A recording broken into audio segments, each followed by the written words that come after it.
перетинали кордон. Друзі, замовлення буде на такі двері. Я заслужив на печеньку. Привіт, мене звати Тоня. Доброго вечора, ми з України. Гутен Морген. Листочки падають, квіточки нюхають. Перший раз в Амстердамі і перший раз... Як без того? Привіт! Я Андрій Варениця, засновник групи компанії Варениця. Ми робимо меблі преміум класу. Ми мали двохтижневу робочу поїздку по Європі і взяли з собою камеру.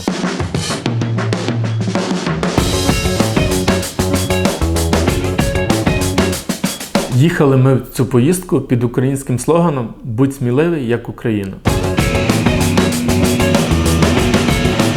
Привіт! 22 вересня. 26. Привіт! 26 вересня 22 року, 17:30. Рухаємося в напрямку Кракова через Шегині. Поїхали ми в Європу, тому що до того ми мали розмови з нашими друзями, знайомими, які живуть в Європі вже якийсь певний період часу. І ми їх запитали, чи не потрібно би було десь якісь меблі робити. Відповідно, запустили інформацію, як кажуть, в космос. І за якийсь певний період часу ця інформація вистрілила, і ми її підтасували так, щоб це було там декілька країн. І відповідно, коли отримали заявки, приїжджайте, є замовлення, давайте будемо працювати. Відповідно, ми це все сформували в двохтижневу таку поїздку і поїхали, поміряли. Паралельно ще добрали декілька замовлень в процесі знайомства з прорабами, з новими дизайнерами. І відповідно, так воно працює.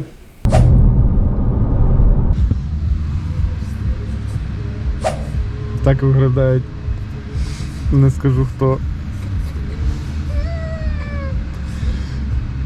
Знайти заправку – це дуже мало, що треба взяти з дому шнурок. Буває. 1:20. Ми в Кракові. Кордон переїхали досить непогано. Відношення поляків до нас стало набагато краще. За всі рази, що ми перетинали кордон, цього разу було найцікавіше, бо було запитання від прикордонників польських. Скільки пан має паліва в баку? Такого мене ще ніхто не питав. Так що поселяємося, йдемо відпочиваємо, а завтра знову в дорогу.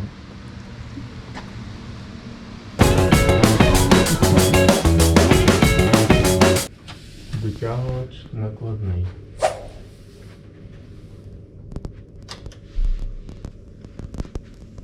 Отак, в Андрія Степановича в Варениці ранок починається не з кави. Привіт, моє ім'я Артем Зубкевич, я керівник агентства Зубкевича. Ми створюємо, запускаємо та розвиваємо бренди українських виробників. Все так, як ми робимо. Все зафіксував? Так.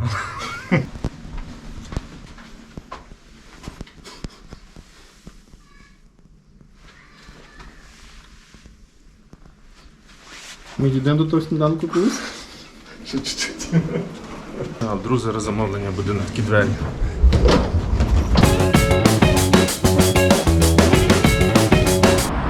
Приїхали ми заряджатися, а тут щось екран глюкнув. Що б це значило? Заправка для українських автомобілів. Коротше, куди далі? Наступний пункт. Зараз ми в Кракові снідаємо і газуємо на Берлін. В Берліні у нас є зустрічі по роботі і не по роботі. Отже, перша наша зупинка була в Берліні. Це магазин Крамер. Він вже тут 50 років на цьому місці. Тут продаються дуже багато світових брендів, предметного інтер'єру. І ми привезли сюди трошечки України.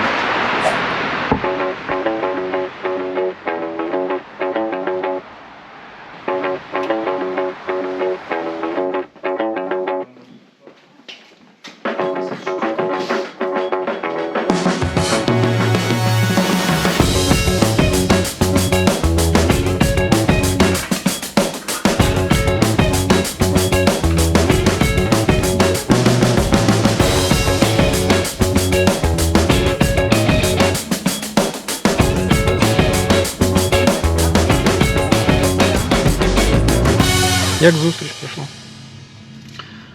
Зустріч пройшла добре. Я заслужив на печеньку. Зараз поїду в Амстердам і куплю собі. Для України зараз дуже хороші можливості виходити на ринки Європи. Я це завжди говорив, коли ми кудись їдемо, з ким спілкуємося у плані Європи. Завжди кажу, завжди приймав якісь такі висновки, що нас там чекають. Але теперішній час, мені здається, що нас дуже чекають, тому що ціни піднімаються, інфляція велика в Європі. Деякі фабрики, можливо, на етапі закриття. Почули, що зараз через збільшення оплати комунальних послуг іменно в Німеччині заводи, фабрики переходять на 3-денний робочий день. Вони відключають на ці дні, коли відпочивають, опалення. Включають тільки тоді, коли виходять на роботу. Як воно взагалі буде впливати на якість самих продуктів, коли 3 дня виробництво не опалюється, не обігрівається, а далі приходять і просто включають жару. Дуже дивно. Але так вони рахують, що вони зекономлять на собівартості того продукту, який вони виготовляють. Тому я думаю, що буде все не просто зараз в Європі. Треба рухатися, закочувати рукави і рухатися. Я думаю, що терміни виробництва зараз дуже сильно збільшаться, дуже. Але люди до того привикнуть. Я думаю, що вони вирівняються на такому рівні, як буде термін виробництва в Європі, буде рівнятися терміном виробництва в Україні з логістикою, з доставкою по тому самому адресі в Європі. Тобто ми вийдемо на одну лінію. Наша ціна буде краща. При тому, що ми будемо заробляти дуже добре.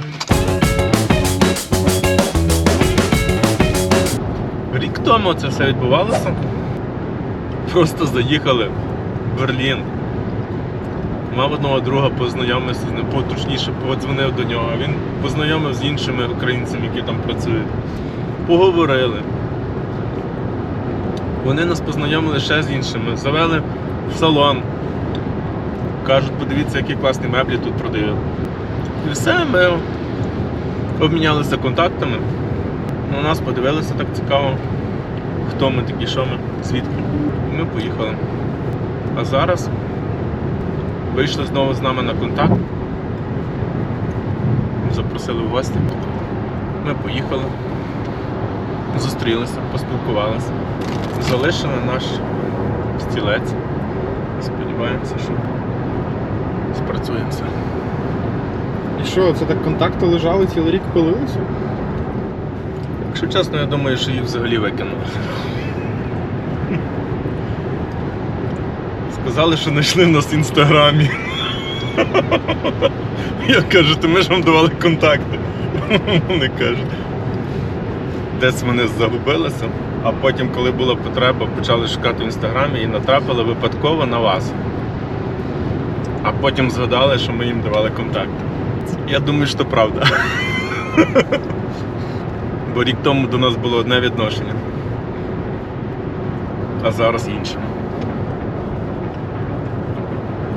Цілий рік треба чекати.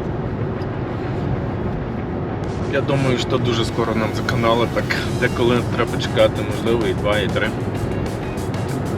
От ми зараз завезли стілець, залишили. Ну і я так собі подумав, що можливо за рік вистрілити. Оптимістично. Ну, так. Десь так. Головне не дуже сильно чекати, що воно має бути завтра, післязавтра, бо коли ти дуже чекаєш і тиснеш з тим, то воно не вистріляє. Головне правильно позакидати вудочки. А там вже як клюне, то буде класно.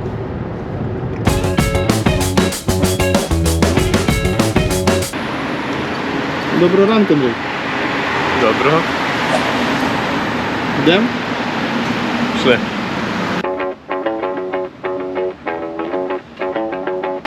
Я перший раз в Амстердамі. Сьогодні гарна погода. Руки так і чешуться попрацювати. Так що маємо тут 4 об'єкти. Приїхали міряти квартири. Зараз їдемо на першу квартиру в Амстердамі. Будемо міряти кухню.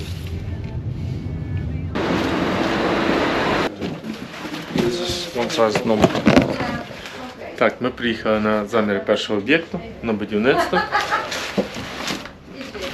Тут нам дали результат. Тепер я вже точно готовий до роботи.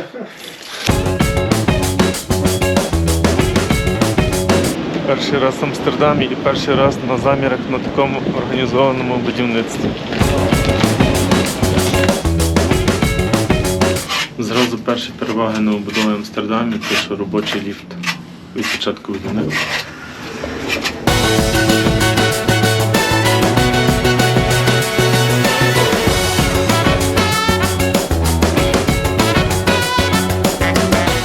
Як ремонт? Ну, якщо порівняти з Австрією, то така 4 з мінусом. Зазвичай такі заміри в нас в компанії роблять конструктори. Але коли я почув, що об'єкт в Амстердамі, знайшов свою улюблену рулетку, зібрався і погнав.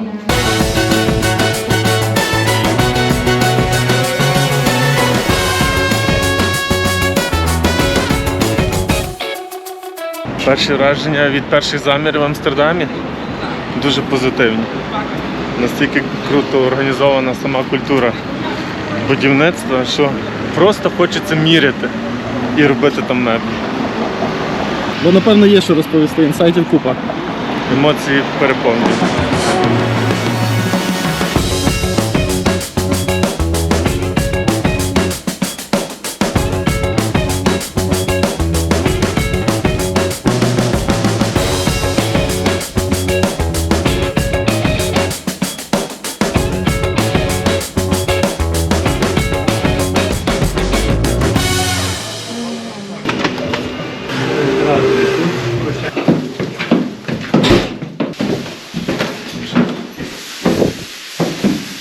По таких сходах ми ще меблі не носили.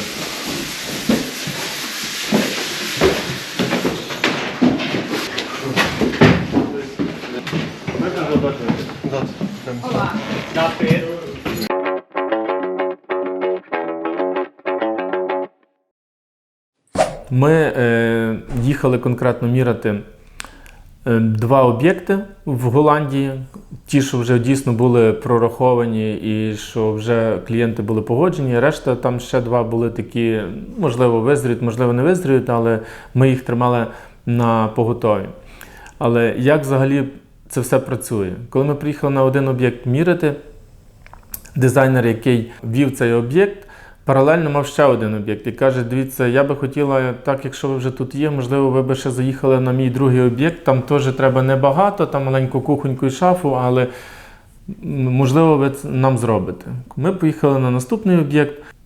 Цю шафу і кухоньку ми не поміряли, на жаль, тому що ремонт ще був не готовий. І коли ми вели розмову з прорабом, і я запитав його, коли буде готовий об'єкт, щоб зняти заміри і щоб не було так, що нам потрібно ще один раз виїжджати, він запропонував вечором зустрітися, обговорити ті питання і сказав, що він ще має там ряд деяких цікавих питань, які би нас зацікавили. Коли ми вечором зустрілися з ним попити кави, він каже, дивіться, я цей об'єкт трошки якби протерміновую, але я його за 2 тижні зроблю, і я сам вам вийду на Zoom, поміряю то все, що потрібно. Але скажіть мені, чи ви б могли взяти там ще один об'єкт? Бо в мене ще є 1, 2, 3 об'єкти, але зараз реально потрібно зробити ще один об'єкт дуже важливий. Я сказав, ну, звичайно, що можемо. І він нам закинув проєкт салону краси, який вже там на етапі завершення. І ми зараз ведемо переговори по цьому салону. І от таким чином, їдучи з ціллю одного об'єкту, можна взяти 2 об'єкти, 3 об'єкти, 4, якщо правильно комунікувати і розуміти, як це все працює. Привіт! Ми в Газі. Тут у нас ще один об'єкт. Пішли покажу.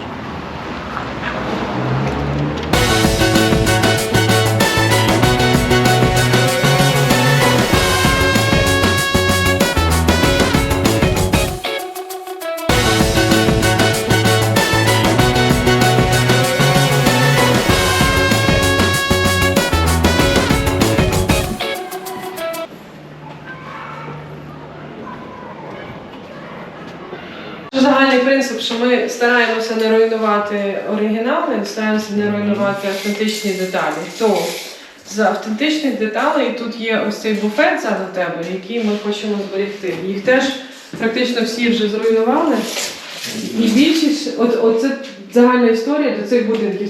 Ці будинки типові. Вони бувають чуть більше, чуть менше, але загальна архітектура типовна є в Англії і тут. І дуже багато людей за останні 10-20 років вибрали, що треба цей open plan kitchen. Відповідно, пробивають ці стіни. В Голландії ми попали через Тоні. З Тоні ми познайомилися у Львові. Привіт, мене звати Тоня з компанії Nothing Basic в Голландії. Зараз ми в Газі, в районі Stad-en-Kwartier.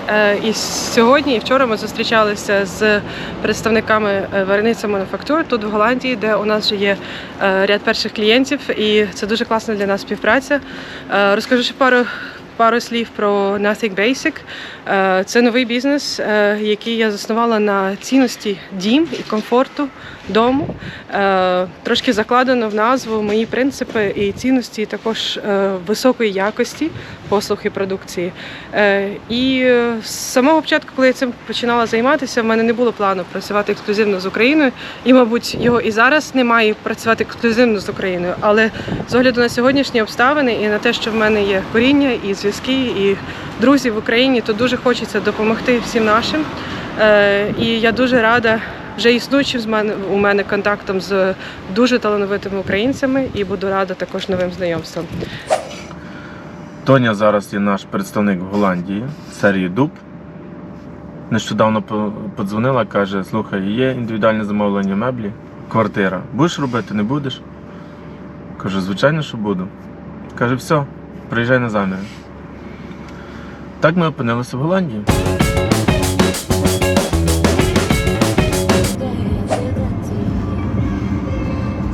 Швейцарія. Туди ми їхали вже на наш діючий об'єкт, який ми здали 2 місяці перед тим.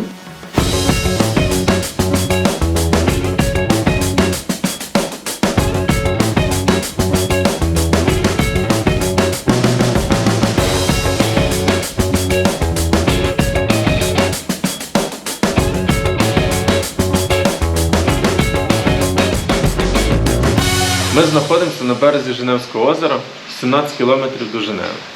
На цьому об'єкті ми робимо практично все. Це є панелі, це є меблі, це є санвузли, це є гардеробні. Ми запартнерилися з компанією Craft & Concept. Це також українці, які вже більше 10 років живуть в Швейцарії. Вони започаткували компанію і займаються веденням великих приватних та комерційних об'єктів. Доброго вечора, ми з України та з Швейцарії. Мене звати Сергій Слухань. Ми зараз знаходимося у Монтьо, в Швейцарії. Я працюю з компанією Craft & Concept SA. Ми займаємося дизайном інтер'єрів, архітектурою та проджект-менеджментом.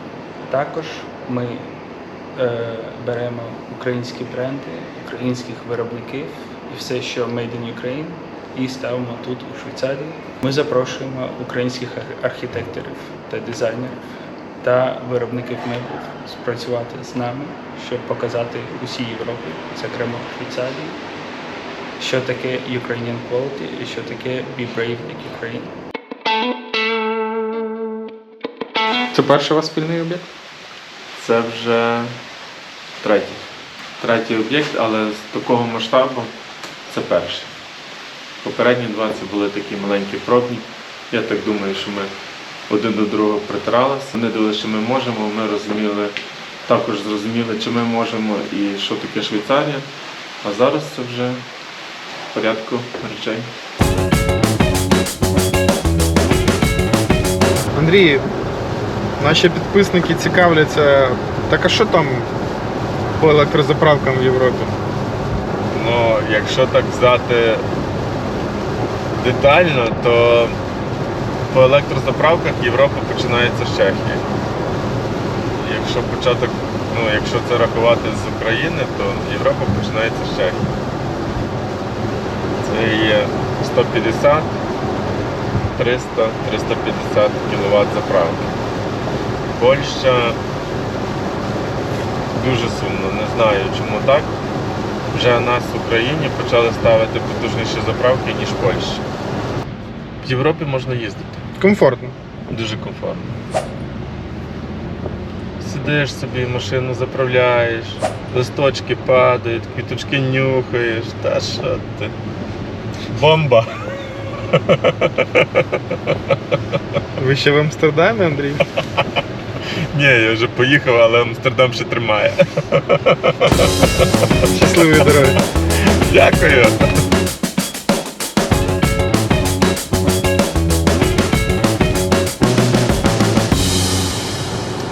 Дивіться, Німеччина, Голландія, Швейцарія. Люди не звертаються до дизайнерів інтер'єру. В Україні меблевики на об'єкт попадають через дизайнерів. В Європі дизайнери попадають через меблевиків на об'єкт. І зараз ми рухаємося в Мілан, і це перша країна, в якій у нас об'єкт, де працює дизайнер інтер'єру.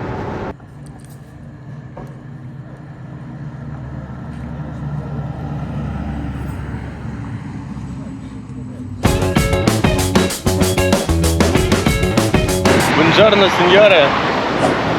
Ми в Мілані.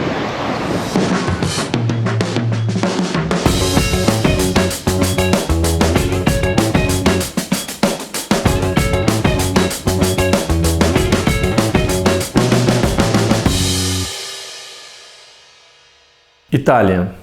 Центр Мілану. Туди ми їхали на наш діючий об'єкт, на який нас запросили Богданове бюро. Туди ми їхали цілеспрямовано вже на заміри. Що хочу відзначити в цьому об'єкті, що дуже маленький ліфт. Такого ліфта за всю історію, де ми працювали, я ще не бачив. Сам об'єкт не складний. В основному це меблі монтовані в арки, але це арки. І заміряли ми їх підручними матеріалами. Ми маємо заміряти таку радіусну шафу. Тут наша задача зняти оце лекало. Нам потрібно що? Картон, правильно. Так, у нас є радіус. Сподіваємося, він симетричний. Знайдемо зараз середину і будемо мати повний радіус.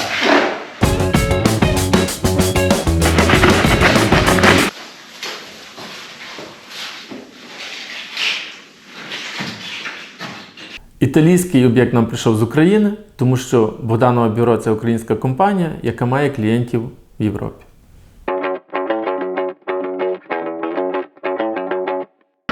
Доброго ранку, Андрій.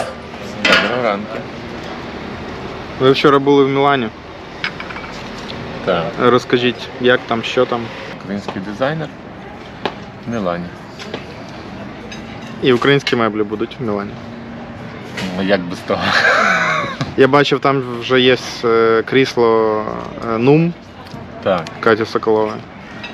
Ще щось буде там цікавого такого українського? Я до кінця не знаю, скільки там всіх буде українських меблів, але точно знаю, що в основному українські дизайнери пропонують український продукт в Європі.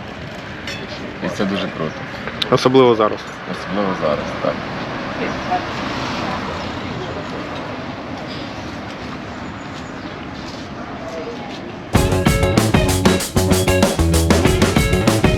Відень. Відень ми їхали не на заміри. Відень ми їхали просто поспілкуватися з майбутніми потенційними клієнтами, в яких була зацікавленість розмови з нами. Але так сталося, що ми також поміряли об'єкт. Гутен так, ви в Відні. Гутен Морген. Гутен Морген. Вчора вечором, коли ми приїхали в Відень, я був дуже голодний. Я знаю, що в мене тут є знайомий, який в період війни сюди виїхав. І я до нього набрав, точніше написав, бо це вже було пізно. і запитав, де можна дуже пізно вечором поїсти. Він вже мені нічого не віддзвонив, бо вже спав. А сьогодні зранку віддзвонив і каже: слухай, я тут квартиру купив, точніше взяв в оренду. Мені там треба меблі. Так що давай заїжджай, міряй і робимо швидко. От якось так воно відбувається.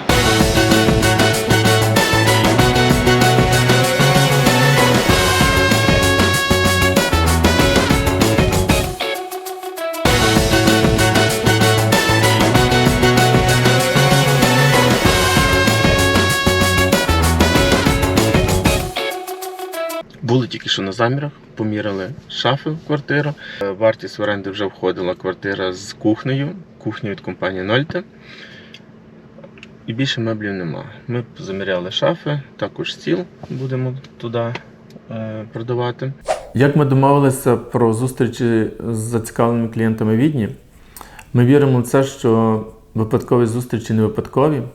Напередодні на одному заході у Львові я познайомився з українкою, яка в Відні живе вже більше 10 років. І ми розговорилися, і я запитав, чи не можна би було якось почати продавати Відень меблі. Вона сказала, що давай попробуємо, в мене є велике коло знайомих, я попитаю, скинь мені свою презентацію, я їм розішлю, якщо буде зацікавленість, то я з тобою зв'яжуся. І після цього, як ми скинули презентацію, 2 клієнтів виявили бажання з нами зустрітися і поговорити про майбутню співпрацю. Андрію, що відбувається? Що відбувається? Ми зараз в Польщі поставили машину на зарядку і біжимо на літак.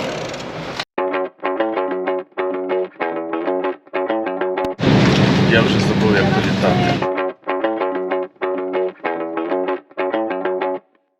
Я зараз в Вільнюсі. У вас, напевно, є питання, що я тут роблю.